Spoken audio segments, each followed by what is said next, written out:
प्यारे मान्यता प्राप्त विद्यालय संचालक साथियों, जैसा कि आप सभी जानते हैं, राइट टू एजुकेशन एक्ट के तहत बकाया सहित वर्तमान क्षतिपूर्ति की धनराशि जो लगभग 2500 करोड़ रुपया है, उसके एवज में 178 करोड़ 41,70,000 रुपया मात्र स्वीकृत किया गया है।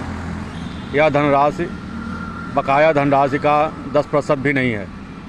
किस तरह से यह अधिकारी प्रदेश के संपूर्ण विद्यालयों में इस धनराशि का वितरण करेंगे, यह तो वही जानते हैं, किंतु हमारा अनुरोध है कि आप सभी लोग जब तक संपूर्ण धनराशि का भुगतान नहीं हो जाता है, निरंतर संघर्ष जारी रखें, एक दूसरे से संवाद स्थापित रखें, सूचना के अधिकार के तहत पत्र भेजते रहें। जिला बेसिक शिक्षा अधिकारी और सहायक बेसिक शिक्षा अधिकारी, मंडलीय सहायक बेसिक शिक्षा अधिकारी और महानिदेशक बेसिक शिक्षा उत्तर प्रदेश, प्रमुख सचिव शिक्षा उत्तर प्रदेश शासन और मुख्य सचिव उत्तर प्रदेश सरकार सहित केंद्रीय सचिव शिक्षा मंत्रालय भारत सरकार को लगातार इस आशय का आप लोग पत्र भेज करके जानकारी देते रहें कि हमसे बच्चों को आवंटित कर वर्षों से निःशुल्क पढ़वाया जा रहा है, हमसे मजदूरी कराई जा रही है और हमारी मजदूरी का भुगतान, हमारे मेहनताने का भुगतान, हमारे श्रम का भुगतान नहीं किया जा रहा है। निरंतर कभी नए खाते खोलने के नाम पर, कभी मान्यता के नाम पर, कभी जांच के नाम पर, कभी सत्यापन के नाम पर, कभी मांग पत्र नहीं जमा हुआ इसके नाम पर भ्रमित करके और भुगतान में बाधा उत्पन्न की जा रही है। जब तक भुगतान नहीं हो जाता है, हमारा आपका संघर्ष जारी रहे। हम आपके साथ हैं, हम आपके संघर्ष में निरंतर लगे हुए हैं। लगातार पत्रों के माध्यम से, वार्ता के माध्यम से इस धनराशि के भुगतान के लिए और आने वाले समय में एक उत्तम प्रक्रिया बनवाने के लिए प्रयासरत हैं। विद्यालयों के नवीनीकरण का, विद्यालयों के स्थायीकरण के नाम पर अगर कहीं आपके ऊपर दबाव आता है तो आप ये एकजुट होकर के अधिकारियों से पूछें, इसका शासनादेश लें, इसमें कितनी धनराशि जमा होनी है सरकारी खजाने में, उसकी जानकारी लें और क्या मान्यता के पत्र पर नवीनीकरण लिख करके आएगा, पिछले मान्यता के पत्रांक दिनांक का उल्लेख उसमें रहेगा, आगे के लिए मान्यता का नवीनीकरण किया जाएगा या पुरानी मान्यता समाप्त करके नवीन मान्यता दे दी जाएगी, इसकी जानकारी भी आप अपने अधिकारियों से लें। अस्थायीकरण की क्या प्रक्रिया है, क्या शासनादेश है, उसमें कितनी धनराशि खजाने में जमा होनी है, क्या और शर्तें पूरी करनी है, इसकी जानकारी भी शासनादेश के रूप में आप इन अधिकारियों से लें।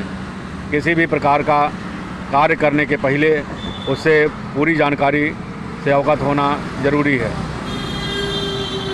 अपने मान्यता प्राप्त विद्यालयों में परीक्षाओं की जो प्रक्रिया है, क्योंकि राज्य सरकार कोई हमें पाठ्यक्रम उपलब्ध नहीं कराती है, हम लोग अपने स्तर से NCERT के पाठ्यक्रमों से उत्तम शिक्षा प्रदान करते हैं, उसी आधार पर परीक्षा लेते हैं, तो उनके हिसाब से परीक्षा कराने का कोई औचित्य नहीं बनता है। उस पाठ्यक्रम से परीक्षा कराने का कोई औचित्य नहीं बनता है जो राज्य सरकार अपने विद्यालयों में चलाती है, क्योंकि हमारे विद्यालयों में अलग अलग NCERT की किताबें चल रही हैं। यह हमारी आपकी मजबूरी है कि राज्य सरकार द्वारा निर्धारित पाठ्यक्रम को उपलब्ध नहीं करा पाती है। इसके अतिरिक्त रिजल्ट को, जो आपका परीक्षा परिणाम है, उसको आप अपने सहायक बेसिक अधिकारियों से अगर वो सत्यापन करते हैं तो सत्यापन अवश्य कराएं। विभागीय जांच में पूरा सहयोग करें, किंतु विभागीय प्रेशर में आकर के ऐसी कोई गलती न करें जिसका जवाब आपको देना है। मान्यताओं के नवीनीकरण की मेरे संज्ञान में कोई प्रक्रिया नहीं है, अस्थायीकरण की भी कोई प्रक्रिया नहीं है। ये लोग पुरानी मान्यता को समाप्त कर नई मान्यता देते रहे हैं, जिससे आपका रिकॉर्ड ख़राब हो जा रहा है, जिससे आप फ्रॉड में हो जा रहे हैं, जिससे आपका पिछला पूरा रिकॉर्ड बेकार होकर के नया हो जा रहा है, फिर भी आप पुराने रिकॉर्ड को अनवरत चला रहे हैं। ऐसी बहुत सारी गंभीर समस्याएं हैं जिनके संबंध में आप लोगों को आपस में विचार विमर्श करना चाहिए, मुलाकात करना चाहिए, लोगों से राय लेनी चाहिए, अधिकारियों के साथ भी बैठ करके विचार विमर्श करना चाहिए, उन्हें अपनी समस्याओं से अवगत कराना चाहिए और उसका समाधान निकालना चाहिए। आगे अनवरत हमारा सुझाव जारी रहेगा। धन्यवाद। हमसे संपर्क करने के लिए आप लखनऊ पार्क रोड पर आ सकते हैं और 99-190-30-638 मोबाइल नंबर पर संपर्क कर सकते हैं। यह नंबर व्हाट्सएप पर भी है, हमारे फेसबुक अकाउंट में हमारे ट्विटर अकाउंट में, हमारे इंस्टाग्राम अकाउंट में भी आप हमसे संपर्क कर सकते हैं। धन्यवाद।